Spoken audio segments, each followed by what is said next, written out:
Deuteronomy chapter 13. Penalties for enticing to idolatry.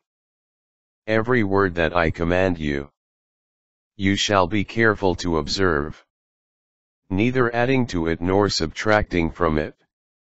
If there arises in your midst a prophet or a dreamer, who promises you a sign or wonder, saying, "Let us go after other gods, whom you have not known, and let us serve them," and the sign or wonder foretold to you comes to pass, do not listen to the words of that prophet, or that dreamer.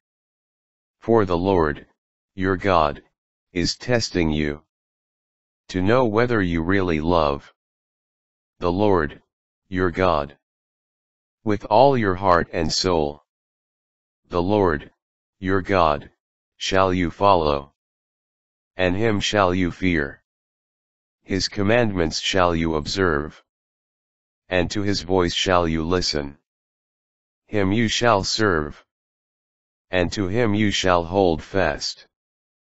But that prophet or that dreamer shall be put to death, because, in order to lead you astray from the way which the Lord, your God, has commanded you to take, the prophet or dreamer has spoken apostasy against the Lord, your God, who brought you out of the land of Egypt, and redeemed you from the house of slavery. Thus shall you purge the evil from your midst.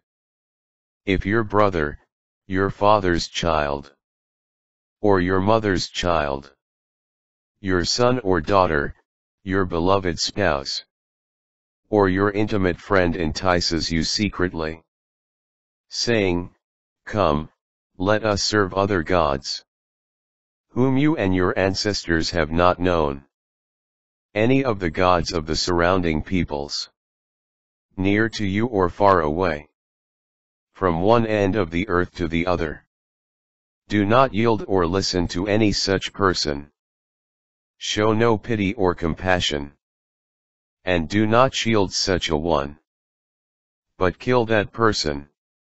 Your hand shall be the first raised to put such a one to death.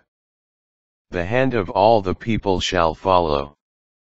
You shall stone that person to death, for seeking to lead you astray from the Lord, your God, who brought you out of the land of Egypt, out of the house of slavery. And all Israel shall hear of it and fear, and never again do such evil as this in your midst. If you hear it said concerning one of the cities which the Lord, your God, gives you to dwell in, that certain scoundrels have sprung up in your midst and have led astray the inhabitants of their city, saying, "Come, let us serve other gods, whom you have not known," you must inquire carefully into the matter and investigate it thoroughly.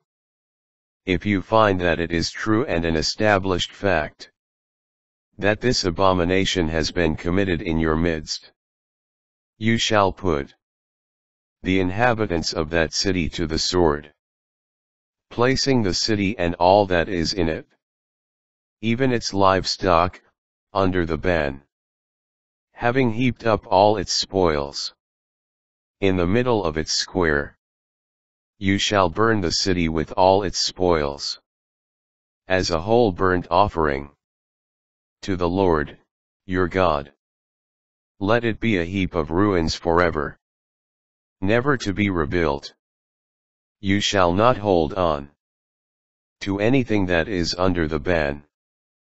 Then the Lord will turn from his burning anger and show you mercy, and in showing you mercy multiply you, as he swore to your ancestors, because you have listened to the voice of the Lord, your God, keeping all his commandments, which I give you today, doing what is right in the sight of the Lord, your God.